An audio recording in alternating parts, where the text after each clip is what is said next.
اعوذ باللہ من الشیطان الرجیم، بسم اللہ الرحمن الرحیم۔ ایک عظیم وارث نبوت حضرت شیش علیہ السلام کا واقعہ۔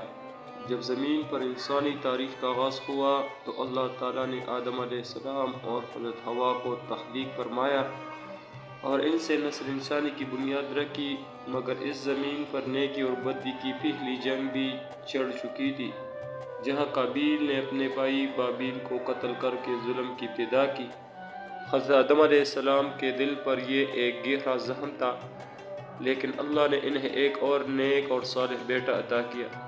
یہ تھے حضرت شیش علیہ السلام، جو اللہ کے عطیہ کہلائے۔ ناظرین، اگر آپ چینل پر نئے تو چینل کو لائک، شیئر اور سبسکرائب ضرور کریں۔ حضرت شیش علیہ السلام کی پیدائش اور نبوت۔ روایت کے مطابق حضرت شیش علیہ السلام حضرت آدم علیہ السلام کے تیسرے بیٹے تھے اور بابیل کی شہادت کے بعد ان کے وارث بنے۔ حضرت آدم علیہ السلام نے اپنی زندگی میں ہی انہیں خصوصی حکمت دانائی سے نوازا اور اللہ کی رضا کے مطابق زندگی گزارنے کی تعلیم دی۔ جب حضرت آدم علیہ السلام کا انتقال ہوا تو حضرت شیش علیہ السلام نے نبوت کی ذمہ داری سنبھالی اور اللہ کے دین کی تبلیغ شروع کی۔ کہا جاتا ہے کہ اللہ نے حضرت شیش علیہ السلام پر 50 صحیفے نازل فرمائے، جن میں ہدایت اور احکامات درج تھے۔ وہ لوگوں کو اللہ کی بندگی، عدل و انصاف اور نیکی کی تعلیم دیتے رہے۔ قابیل کی نسل کا بگاڑ اور حضرت شیش علیہ السلام کی کوششیں۔ حضرت شیش علیہ السلام کا سب سے بڑا امتحان یہ تھا کہ قابیل کی اولاد نافرمان ہو چکی تھی۔ وہ اللہ کی بجائے اپنی خواہشات کی پیروی کرنے لگے تھے، دنیا کی زینت میں مگن ہو گئے اور گناہوں میں ڈوب گئے۔ قابیل کے پیروکاروں نے غرور اور تکبر اختیار کر لیا، ظلم اور فحاشی میں مبتلا ہو گئی، دنیاوی مال و دولت کے سب کچھ سمجھ لیا، اللہ کی نافرمانی کو اپنی طاقت سمجھنا شروع کر دیا۔ حضرت شیش علیہ السلام نے اپنی قوم کو سمجھانے کی بہت کوشش کی۔ انہوں نے کہا، اے لوگو، اللہ ایک ہے، اس کی عبادت کرے اور برائی سے بچو۔ دنیا کی زینت صرف ایک آزمائش ہے، اصل کامیابی آخرت میں ہے۔ لیکن قابیل کی اولاد نے نافرمانی جاری رکھی اور حضرت شیش علیہ السلام کی نصیحتوں کو نظر انداز کر دیا۔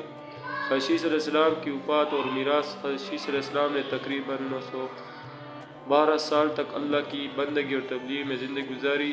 جب ان کا وقت وفات کے قریب آیا تو انہوں نے اپنے بیٹے انوش کو اپنا جانشین مقرر کیا تاکہ وہ اللہ کی دین کی روشنی کو آگے پھیلائے۔